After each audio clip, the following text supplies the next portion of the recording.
ꯑꯩꯈꯣꯏꯒꯤ ꯄꯥꯔꯇꯤꯒꯤ ꯁꯥꯏꯠꯇꯒꯤ ꯍꯥꯏꯔꯒꯗꯤ ꯃꯣꯏ ꯁ꯭ꯇꯦꯠ ꯑꯃꯁꯨꯡ ꯁꯦꯟꯇꯔ ꯑꯩꯈꯣꯏ ꯍꯟꯖꯟ ꯍꯟꯖꯟꯅꯗꯤ ꯍꯥꯟꯅꯁꯨ ꯍꯥꯏꯖꯔꯤꯕꯅꯤ ꯕꯣꯠ ꯏꯀ꯭ꯋꯦꯜꯂꯤ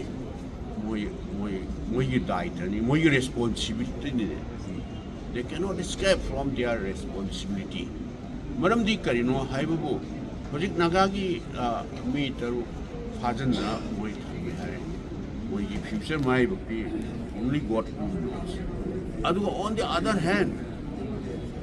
अतोप कम्युनिटी ना मसु मी ट्रामरी मोई होस्टेज मोई कैप्चर है अदुना करी लाकदोइबा असि मसिन नुमित क्यानि सुरगेबा सिदैदा स्टेट गवर्नमेंट अदु सेंट्रल गवर्नमेंट ना हुजिक फावबा येंगा लेसे करिनो मोइगी इंटेंशन से मोइगी हिडन एजेंडा आइदर हिडन और सीक्रेट एजेंडा से करिनो मणिपुर दा लेइबा मयाम पुरमसिंग से ए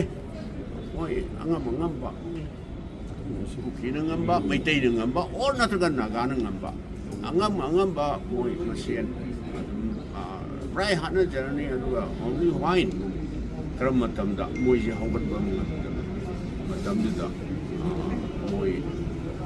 रियलाइज तौदन हाइबा अदुगा सासोल लेतबा हाइतारे दाइता लेतबा हाइजी state government as well centre अनिमक्से मसी सासोल लेतबा रूल ऑफ लॉ लेतबा हाइबा तारे ngasi manipur da thoi bisibu mayamnadi hanjana har kareba ngasi manipur da thoi bise India की एनी अदर स्टेट में थोड़ा सुमाइना तौगद्रा मोई येंगा लेगद्रा अदो ऑनरेबल प्राइम मिनिस्टर गुजरात तो एक खलो और मे बी राजस्थान दा मध्य प्रदेश दा दिल्ली तो एक खलो सी मोई ngasi मणिपुर तौसे मसी कुमै येंगदौना येंगा मोई लेबसे मसी येंगद्रा बा तै स्टेट दा करिनो मोई न मणिपुर से येंगिबा थम्मीबा मियेंग सि करिनो मणिपुर की प्रजा सिंह हेना इदी बिरमनी हाय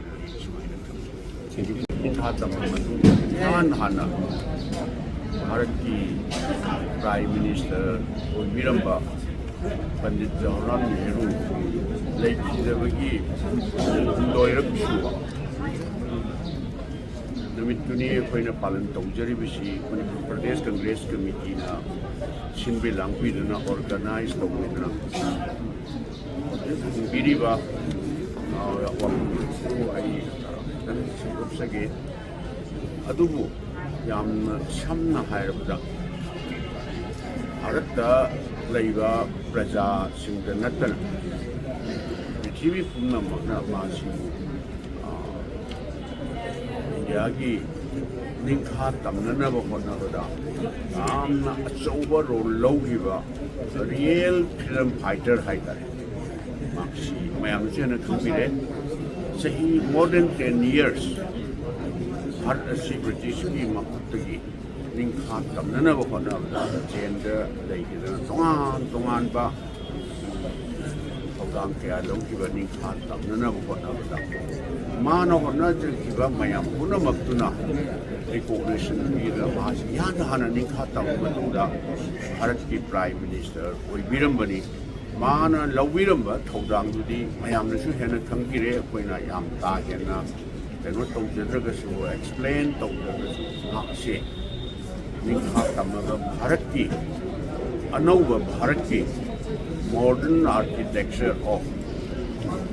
इंडिया हाइना मसी इंडिया दे नतना पृथ्वी की लेपा जिमना कोइसन पिरमबा अदुगुबा सपनाइरबा लीडर अमनी अदुना नि अखोइना अखोइगी पार्टीना माना निखा भारत से निखा तमद्रिंगैगी ममांगदा माना लौबिरंबा थौना माना सैक्रिफाइस तौबिखिबा मयाम पुनमक अदु रिकॉग्निशन पीबागा पिरोइनना माना प्राइम मिनिस्टर ओइरबा मतुंगदा माना भारत सिबु मंगजरंबा फ्यूचर इंडिया चौबा strong India ma hoinana ba haiduna apangan kallaba India ma hoinana ba haiduna Bharat da leiba jati khudingmakse nungsinana chana sinana punna leiminana ba matungda Bharat sima pangan kallaba strong India ma self reliant loinana nan kano pagi nan movement alliance haiduna nan alliance ꯑꯗꯨꯅ ꯄ꯭ꯔꯤꯊꯤꯕꯤꯗ ꯂꯩꯕ ꯂꯩꯄꯥꯛꯁꯤꯡꯁꯤꯁꯨ ꯃꯁꯤꯒ ꯑꯐꯕ ꯃꯔꯤ ꯊꯝꯅꯅꯕ ꯃꯍꯥꯛꯅ ꯍꯣꯠꯅꯕꯤꯔꯝꯕ ꯃꯌꯥꯝ ꯄꯨꯝꯅꯃꯛꯇꯣ ꯍꯧꯖꯤꯛ ꯄꯥꯜꯂꯤꯕ ꯁꯦꯟꯇꯔꯗ ꯂꯩꯔꯤꯕ BJPꯒꯤ ꯋꯥꯈꯜꯂꯣꯟꯁꯤꯒꯗꯤ ꯃꯌꯥꯝꯅ ꯍꯦꯟꯅ ꯈꯪꯕꯤꯔꯝꯃꯒꯅꯤ aduna yamna total differences haiba tare mayam puna masi heruna prime minister hoibata or congress na shasan sangna tokla kari tawra me haiba di mayam ne su yana khangbirabani madudi leiriba bharat da nasi leiriba institution mayam haiba tare ne